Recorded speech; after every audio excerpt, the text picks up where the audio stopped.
Hi Musical Saw class. So, where am I? Here.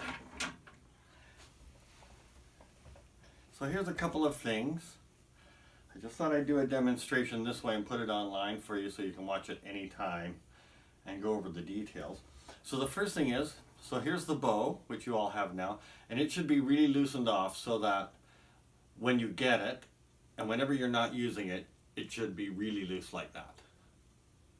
You know, and then when you need to play the saw, you want to tighten it, I mean, way more than a violin player would.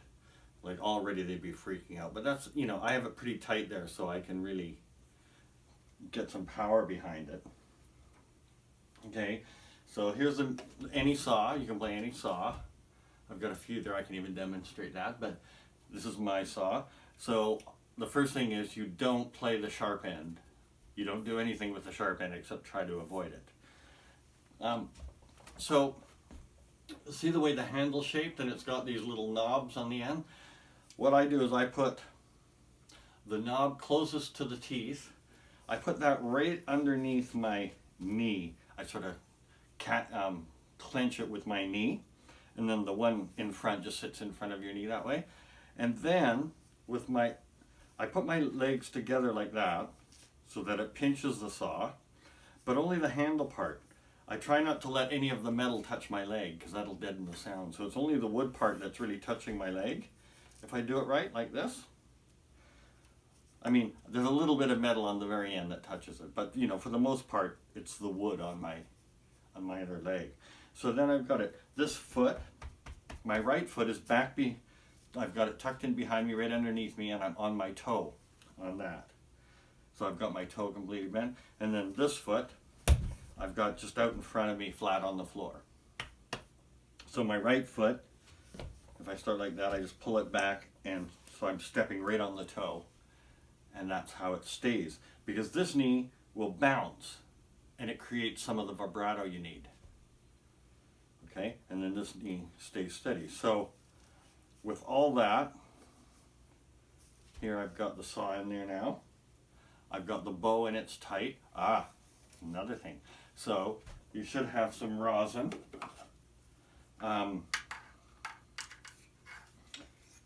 So it's just this clear stuff, looks like pitch, and you just put it on the hairs of the bow. You don't have to press too hard, but you want it to rub off and get some on there. And this makes the bow stick to the saw, so it gives it some sound. Okay. The other thing is you don't want to touch the straight part where you play. You don't want to touch it with your fingers because your fingers will leave grease marks and the bow won't catch there and you won't get any sound. So you'll have these embarrassing air notes, they're called. So what you do, if your saw is dirty or if you've already touched it and there's already grease on it, just use a cloth and rubbing alcohol and just dump some rubbing alcohol in there and then just wipe it down with the cloth on each end till it's clean. If you've got rust on there, you can take a little steel wool to it and get the rust off. Okay, so now I've got the saw, I've got my right foot back, I'm on my toe, my left foot is out a bit in front. I've got the handle right tucked underneath my knee there. Okay, and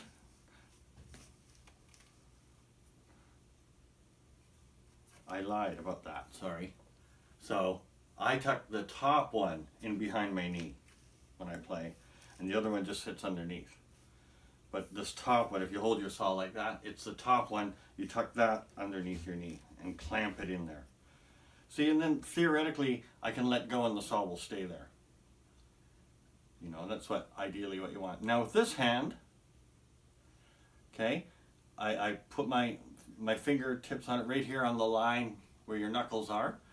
I grab it there, and about 3 inches in, I put my thumb down.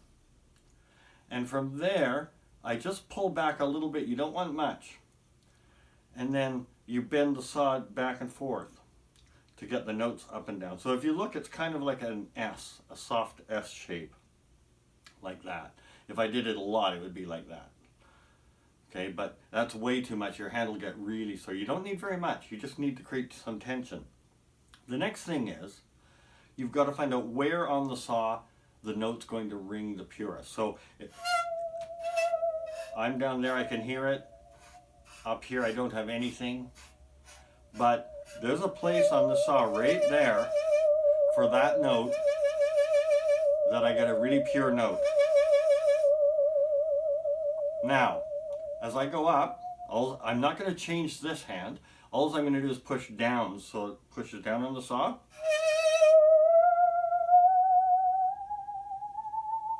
I can change the notes like that, or I can bow each time.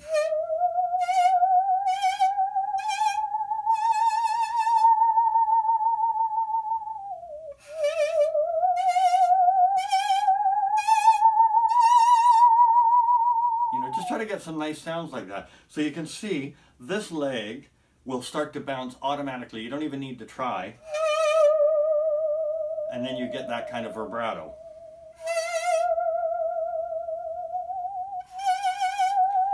So once you've got some sound, then try to sort of shape some tune. Just start on any note, and then maybe something like Mary Had a Little Lamb.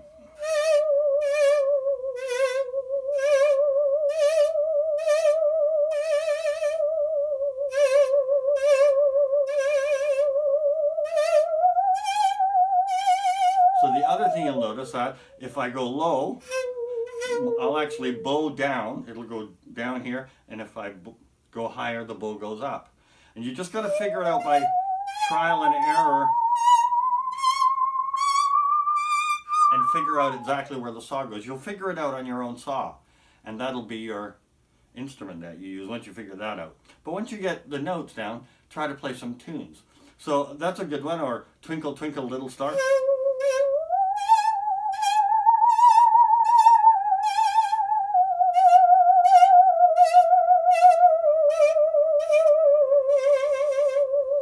And then, once you get it, you can try even some harder ones, like one that's fun to play is Somewhere Over the Rainbow.